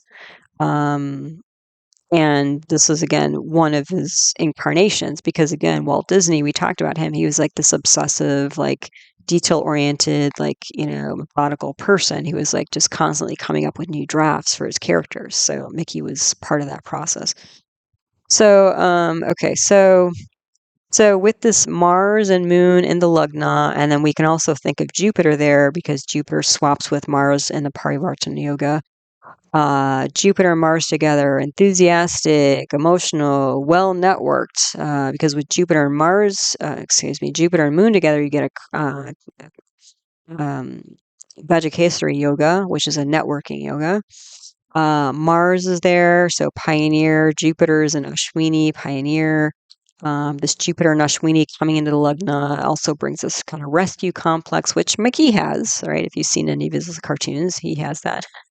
Trying to save the day. And he's also trying to save children and save the mind, right? And bring lightness to people and their minds. Jupiter and Moon together, that could be child psychology. Jupiter represents children, Moon represents psychology. Also, Mickey's got some money coming his way because he's got a Chandra Mangala yoga in the ascendant here. So Chandra is Moon and Mangala is Mars. So those two together create what we call a Dana yoga or yoga of wealth. It's not like a really, really strong yoga, but still it's a yoga, so we'll take it, right? But again, he says this kind of renunciate energy because of the Uttara Bhadrapada. So, but I think again, that's kind of his, you know, this Mickey, this incarnation of Mickey on May 15th, this plain crazy Mickey gets reinvented and reincarnated as the galloping gaucho Mickey, who gets reinvented into the Steamboat Willie Mickey. So Mickey keeps getting reinvented here. Yeah, updated and reincarnating. That's what I'm saying. So, okay, so the Lugnatia I mentioned is Jupiter. Jupiter is in the second house, joined with Venus. The second house represents things like money. So Venus and Jupiter, the two great benefics, are in his house of money and savings. So Mickey's got a bankroll, is bankrolling it here. The other thing is the second house, again, and I have a whole video on the second house if you want to see more about that. But the second house represents, like, especially the face and, things from the neck up, including the voice. So with Venus there, this is an attractive voice, an attractive face. Jupiter also is speaking. So this is a celebrity who's going to be known for their face and their voice, which clearly Mickey is that, yes.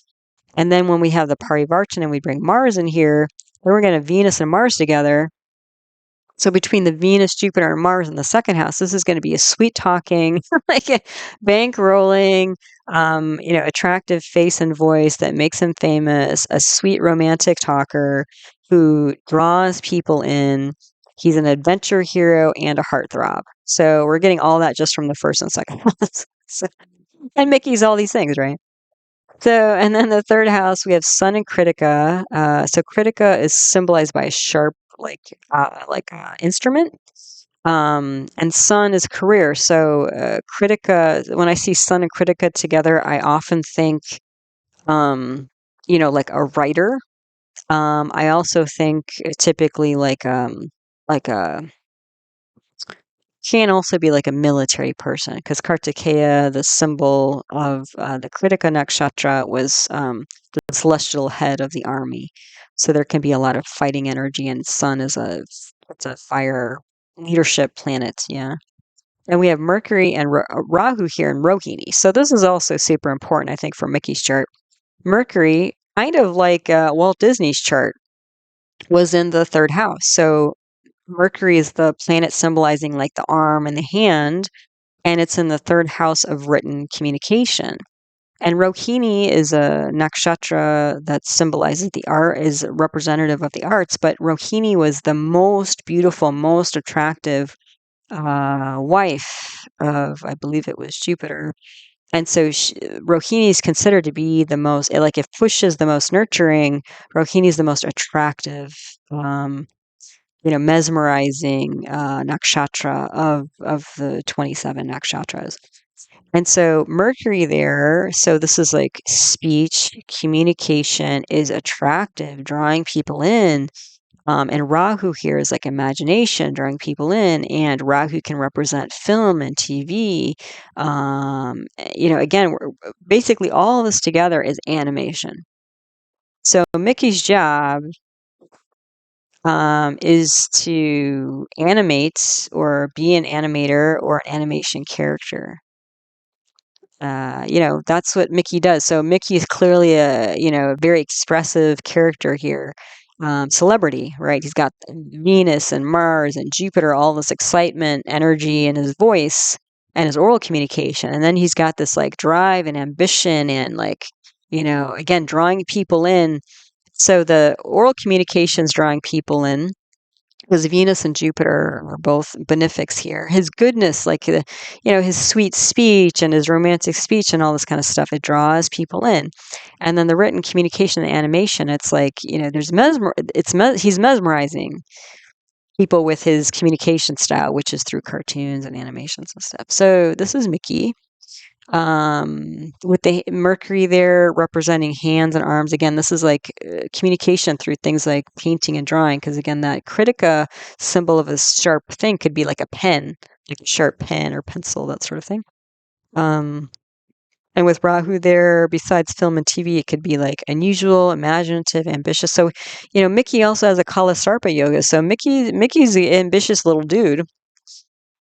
So, and again, the Lagnesha has gone to the second house. That's just also an artistana. So Mickey's about, making bank, bankrolling it.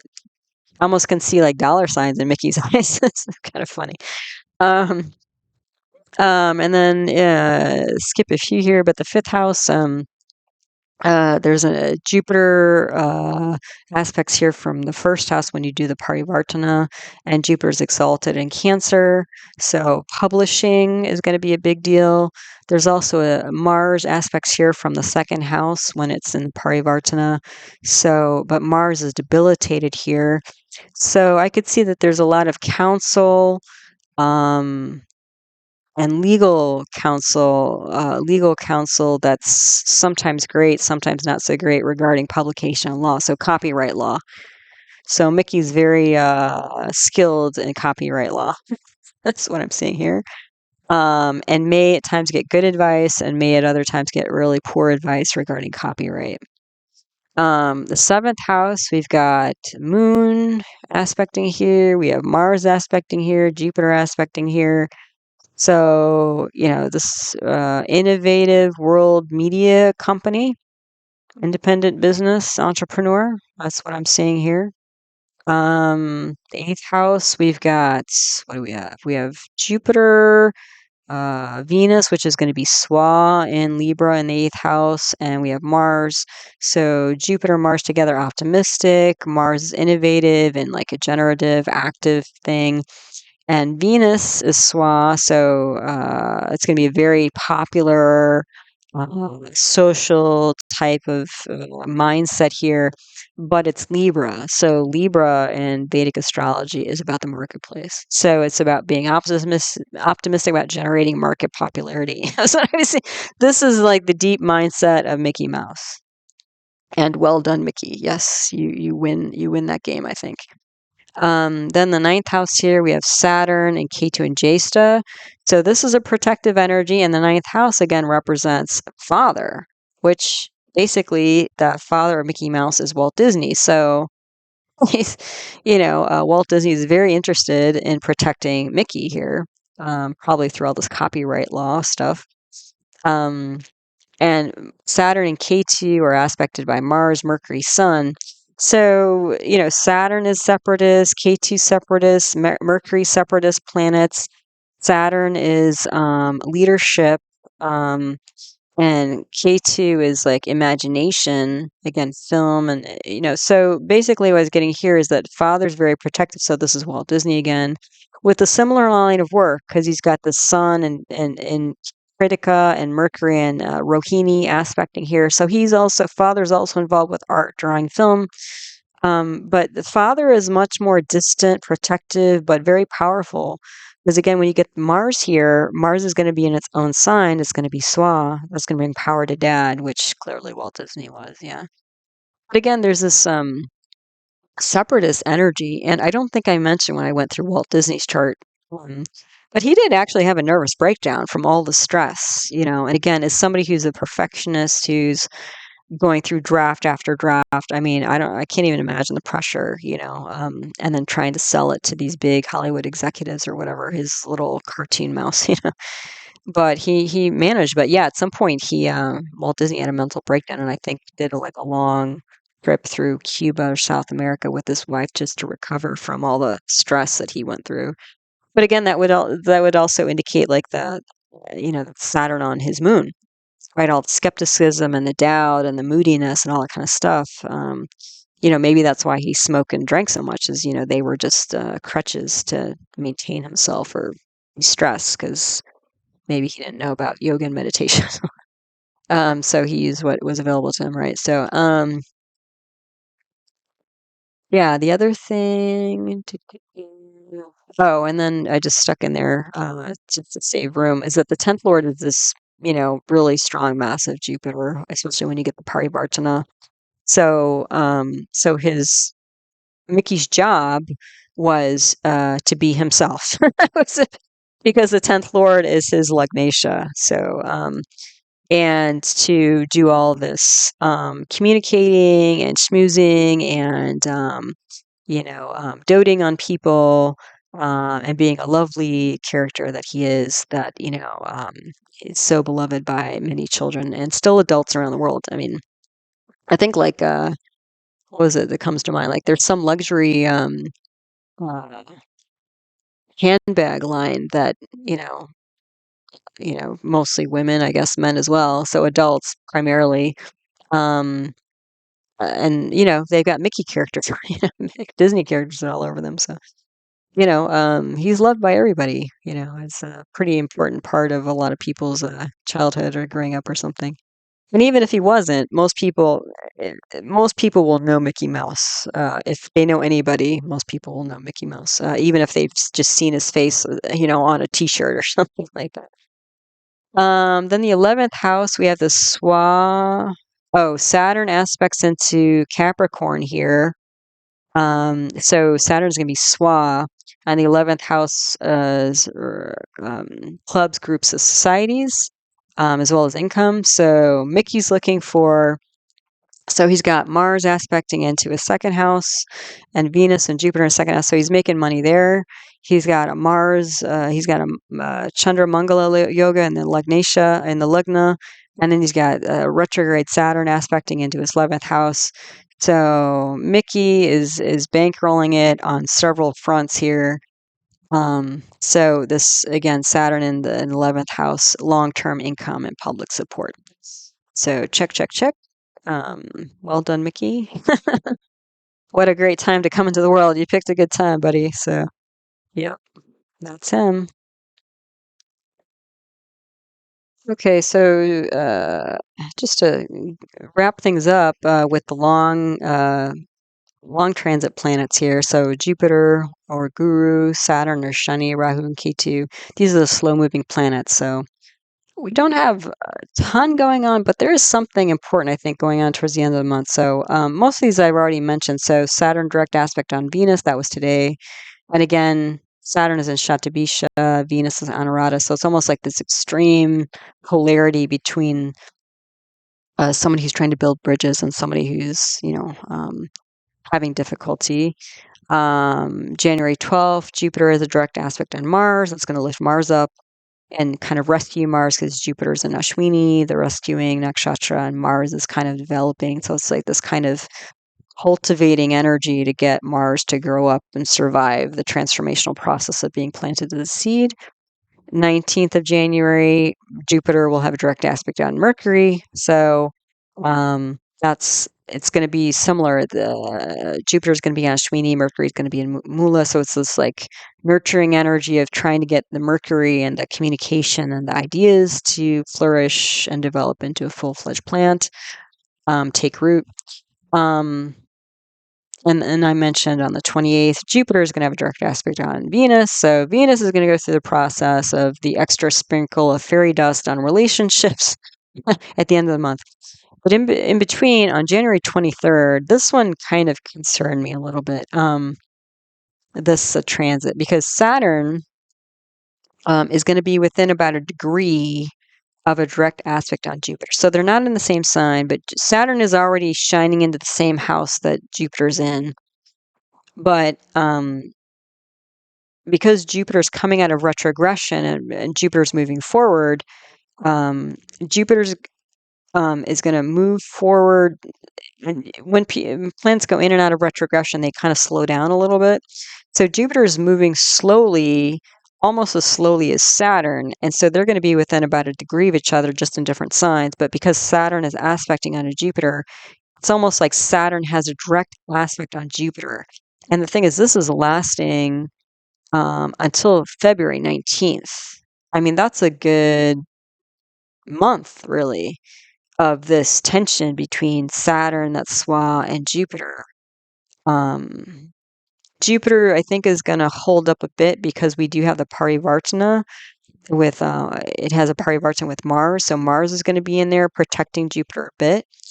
But it's almost like with Saturn being so strong in Shatabisha and Jupiter being an Ashwini, Jupiter's like the great benefic in the rescuing nakshatra, and Saturn's in the great malefic, slow delays, obstacles, and Shatabisha, things that are hard to heal and difficult to heal and stuff like that.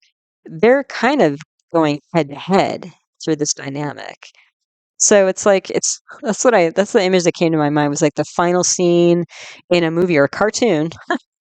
Since we've been talking about cartoons, of like the superhero and the villain, like just going at it, where it's just like, oh, is Superman or Spider-Man gonna live?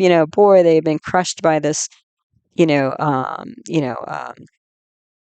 skyscraper, will they survive? Or, they bring the kryptonite and then, oh, will Superman survive? It's like that kind of tension, possibly for a month. Yeah, so you might want to buckle up for that one. Because it's not going to be like a 2 or 3 day, planetary war. This is going to be like a month long of the good news here.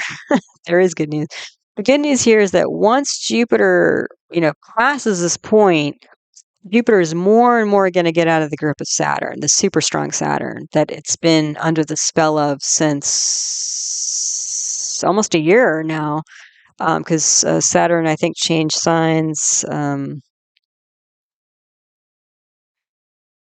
No, wait, Saturn changed signs. I think it was January of last year, and then Jupiter changed signs in April. So basically, Saturn has been aspecting and slowing down, like dragging on this benevolent energy of Jupiter since April. So I'm sure there's some aspect of your life where you're just feeling like, God, is this ever going to get better? So once we get past this February 19th, Jupiter's going to start moving. It's going to start speeding up and moving further and further away. And finally, on May 1st, Jupiter's going to move into another sign, and it's going to be out of the grip of Saturn. Yeah. And the other thing is, Saturn is debilitated in Aries. So it's a super strong Saturn debilitated in Aries, like causing all this like havoc for Jupiter. So it's sort of like, is Superman going to come back, or Spider-Man or Wonder Woman going to come back? Like, are they gone? Did we lose them completely? So there's that kind of hero villain type energy going on. And, it's like benefic, malefic tension, optimism, pessimism tension. That's what's going on. So just be aware of that. And, I don't know, maybe you need a countdown until February 19th or something. Although it'll be past the acute phase here, but again, Jupiter moves completely out of the grip of Saturn on May 1st. So Still got a ways to go, but it might be fairly intense at the end of the month between those two. So keep that in mind. All right, so clearly the big constellation this month is Sagittarius or Danu. So if you like to be your own astrologer or have a copy of your chart, or you could go get a copy of your chart for free. There are plenty of places to get pop in your birth data, and then different websites will give you a free birth chart. Um, and again, I have a whole playlist on different houses. And what they symbolize, but very simply, in the simplest, broadest sense, like the first house, for example, which is the top of the chart, if you're using a North Indian style chart, represents self, personality, health, and reputation. The house directly opposite from it, the seventh house, represents spouse, partnership, independent business. So if you find out which house Sagittarius or Danu is in, I think they'll give you a lot of information about which area is going to be pretty active this month for you. Yeah. So I have the different axes here. So the 1-7 axes, houses and what they represent, or bhava is the Sanskrit name for house, the 2-8 axis, the 3-9 axis. And then on the next slide, I have 4-10 axis, 5-11 axis, and the 6-12 axis. So again, I do have, if you want more depth, I would check out my videos on the different houses. And I'm up to house 4. So that playlist will be growing over the next few months. But yeah, so if you want to kind of personalize all of this general information for yourself, you can start there. But as always, if you're looking at your own chart, I always advise people to be careful and not freak themselves out, because they might have some information, but not complete information. They might think, oh, that's really negative, and then they, start, um, feeling bad or feeling scared or dismayed or something. And I wouldn't want people to do that. So just take it all with a grain of salt. Just look at it as more information. Yeah. Okay, so that's it. All the planets transits Gochara for the month of January 2024. As always, I appreciate your time. I appreciate you stopping by, listening to one of my talks. All of my teaching videos on the subject of Vedic astrology are in my concepts playlist. You can find them all there. I do individual birth chart readings on Zoom. If that's of interest, you can email heartlightastro@yahoo.com for more information. I have another YouTube channel on natural medicine, and that includes other Vedic arts such as Ayurveda, traditional Indian medicine, and yoga, as well as homeopathy and naturopathic medicine. And the name of that channel is Nature Source Care, so that might be interesting to you as well.